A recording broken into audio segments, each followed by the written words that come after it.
पंडित धीरेन्द्र शास्त्री के नाम पर गोरख धंधा, मुस्लिम युवक की करतूत उजागर। बता दे, मध्य प्रदेश के छतरपुर के बागेश्वर धाम के पीठाधीश्वर पंडित धीरेन्द्र शास्त्री अब देश विदेश में मशहूर हो चुके हैं। ऐसे में उनके नाम का दुरुपयोग भी खूब किया जा रहा है। बता दे, बागेश्वर धाम सरकार पंडित धीरेन्द्र शास्त्री कथा वाचन करते हैं और उनकी कथा के नाम पर सबसे ज्यादा ठगी की जा रही है। यहाँ तक कि मुस्लिम युवक भी उनके कथा कराने के नाम पर गोरख धंधा चला रहे हैं। ऐसे ही एक युवक की पोल खुल गई है। यह युवक पंडित धीरेन्द्र शास्त्री की कथा के नाम पर लोगों से चंदा वसूल रहा था। बता दे, मुस्लिम युवक पर पुलिस ने केस दर्ज कर लिया है। बता दे, अवैध चंदा वसूली का यह काम शिवपुरी जिले में चल रहा था, जहां मुस्लिम युवक अपने एक साथी को लेकर टीला गांव पहुंच गया और पंडित धीरेन्द्र शास्त्री की कथा के नाम पर नकद राशि के साथ अनाज भी दान के रूप में मांगने लगा। इस दौरान गांव वालों को इन युवकों के हाव भाव और बातों से कुछ शक हुआ तो उन्होंने पुलिस बुलवाकर दोनों को गिरफ्तार करवा दिया।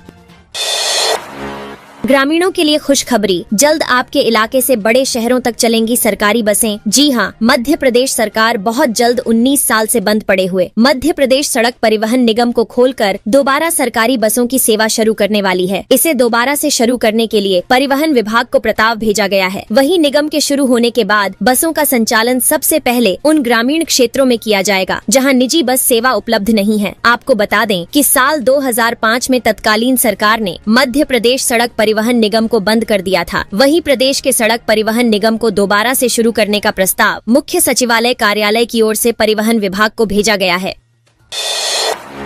एमपी में अब हर महीने बदलेंगे प्रॉपर्टी के दाम। बता दे, मध्य प्रदेश में अब प्रॉपर्टी की कलेक्टर गाइडलाइन हर 3 महीने में बदलेगी, जिससे डेवलपमेंट और अन्य गतिविधियों के कारण प्रॉपर्टी के दाम में होने वाली वृद्धि को दर्शाया जा सकेगा। बता दे, मुख्यमंत्री मोहन यादव ने वाणिज्यिक कर विभाग की समीक्षा के दौरान कलेक्टर गाइडलाइन को डायनेमिक बनाने के निर्देश दिए हैं। इसके अलावा उन्होंने जीएसटी चोरी पर रोक के लिए प्रभावी कार्रवाई करने को कहा है। बता दे, मध्य प्रदेश में वर्तमान में स्टैंप ड्यूटी की दर 9.5% है और रजिस्ट्रेशन चार्ज 3% है। हालांकि यदि आप महिलाओं के नाम पर संपत्ति खरीदते हैं तो 2% की छूट दी जाती है, जिससे दर घटकर 7.5% हो जाती है। यही कारण है कि मध्य प्रदेश में महिलाओं के नाम पर संपत्ति की खरीदारी अधिक हो रही है, क्योंकि उन्हें स्टैंप ड्यूटी पर छूट दी जाती है। इसलिए मध्य प्रदेश में अब प्रॉपर्टी के दाम हर 3 महीने में बदलेगी। कमलनाथ को मिलने वाली है बड़ी जिम्मेदारी। लोकसभा चुनावों में छिंदवाड़ा सीट हारने के बाद कमलनाथ प्रदेश कांग्रेस में ही अलग थलग खड़े नजर आ रहे थे, लेकिन बीते दिनों कमलनाथ की दिल्ली में राहुल गांधी से हुई मुलाकात के बाद एक बार फिर इस बात की अटकलें तेज हो गई हैं कि कमलनाथ एक बार फिर सक्रिय राजनीति में वापसी करने वाले हैं और उन्हें जल्द ही पार्टी में बड़ी जिम्मेदारी दी जा सकती है। वहीं कमलनाथ के साथ ही एमपी कांग्रेस के 2 और नेताओं को पार्टी का राष्ट्रीय महासचिव बनाए जाने की उम्मीद जताई जा रही है। बता दे, कांग्रेस के अंदर चर्चाएं हैं कि कमलनाथ को राष्ट्रीय स्तर पर बड़ी जिम्मेदारी सौंपी जा सकती है। सेना के जवान का ऋणी रहेगा देश, परिजनों को सरकार देगी 1 करोड़ रुपए। बता दे, कटनी जिले के विजय राघवगढ़ तहसील के हरदुआ गांव में आर्मी के जवान प्रदीप पटेल को अंतिम विदाई देने लोगों का सैलाब उमड़ पड़ा है। बता दे, सिक्किम के पांक्योंग में कटनी जिले के विजय राघवगढ़ तहसील के हरदुआ गाँव के सेना में वाहन चालक प्रदीप पटेल की 2 दिन पहले सड़क दुर्घटना मौत हो गयी थी। उनके साथ ही 3 अन्य जवान भी मारे गए थे। इससे पहले सेना के विशेष विमान से प्रदीप का शव खजुराहो एयरपोर्ट लाया गया था, जहाँ मोहन यादव ने जवान को श्रद्धा सुमन अर्पित किए। वहीं इस मौके पर मुख्यमंत्री मोहन यादव ने कहा कि प्रदीप पटेल के अद्वितीय योगदान और समर्पण के लिए यह देश उनका सदैव ऋणी रहेगा। वहीं मोहन यादव ने उनके माता पिता को राज्य शासन की ओर से 1 करोड़ रुपए की धनराशि उपलब्ध कराने की भी घोषणा की। दिग्विजय सिंह ने फिर बीजेपी और आरएसएस पर बोला हमला। बता दे, पूर्व मुख्यमंत्री और राज्यसभा सांसद दिग्विजय सिंह ने शनिवार को सीपीआईएम के दफ्तर में प्रेस वार्ता की। इस दौरान उन्होंने बीजेपी और आरएसएस को लेकर कई बयान दिए हैं। दिग्विजय ने कहा, मुसलमानों को हिटलर की तरह आरएसएस टारगेट कर रहा है। वहीं छतरपुर मामले को लेकर उन्होंने वीडी शर्मा को नपुंसक कहा है। साथ ही दिग्विजय ने कहा कि अंग्रेजों ने जैसे हिंदू मुस्लिम को अलग किया, उसी से सीख लेकर आरएसएस भाजपा काम कर रही है। दिग्विजय सिंह ने कहा कि इंडिया गठबंधन के सदस्यों ने छतरपुर में मुसलमान परिवारों के साथ हुई ज्यादती की घटनाओं की रिपोर्ट बताई। वहीं दिग्विजय ने बीजेपी के प्रदेश अध्यक्ष वीडी शर्मा को नपुंसक बताते हुए कहा है कि वीडी शर्मा मुझे आतंकियों का हिमायती मानते हैं, तो उनकी नपुंसकता पर मुझे निराशा होती है। आगे उन्होंने कहा कि देश में जो गवर्नेंस ऑफ नरेंद्र मोदी चल रहा है, उसमें तुम भी खाओ हमको भी खिलाओ वाली नीति लागू है। बता दे, दिग्विजय ने कहा कि भिंड में मुसलमानों का घर गिराने के मामले में भी न्यायालय जाएंगे और खुद मुकदमा लड़ेंगे।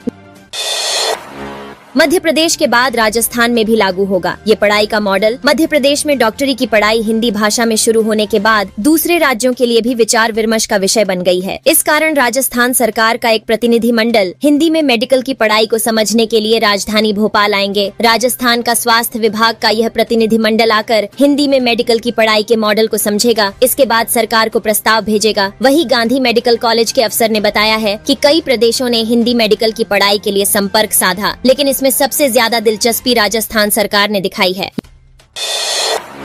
योगी के नक्शे कदम पर मोहन यूपी का कौन सा मॉडल बना? मध्य प्रदेश के लिए नजीर? जी हां, उत्तर प्रदेश के सीएम योगी आदित्यनाथ के अंदाज में एक्शन दिखाने के बाद अब मध्य प्रदेश के सीएम मोहन यादव प्रदेश का राजस्व बढ़ाने के लिए यूपी मॉडल को एमपी में लागू करने की तैयारी में दिखाई दे रहे हैं। इसके लिए बाकायदा कमर्शियल टैक्स डिपार्टमेंट को ताकीद की गई है कि वह यूपी में आबकारी नीति की स्टडी करके रिपोर्ट सौंपे। वही असल में यूपी की नई आबकारी नीति में योगी सरकार ने कई कड़े फैसले लिए हैं, जिसमें बार की रिन्यूअल प्रोसेसिंग फीस बढ़ाने के अलावा अहम फैसला ये है कि बिना आबकारी विभाग की अनुमति के पुलिस या कोई भी और एजेंसी शराब, भांग या बियर की दुकान सील नहीं करा सकेगी। बता दे, एमपी में मोहन सरकार आबकारी से जुड़े अपराधों पर काबू करने और राजस्व बढ़ाने के लिए अब यूपी मॉडल का रुख कर सकती है। वही सीएम मोहन यादव ने वाणिज्यिक कर विभाग की समीक्षा बैठक में अधिकारियों को इस मामले में निर्देशित किया है।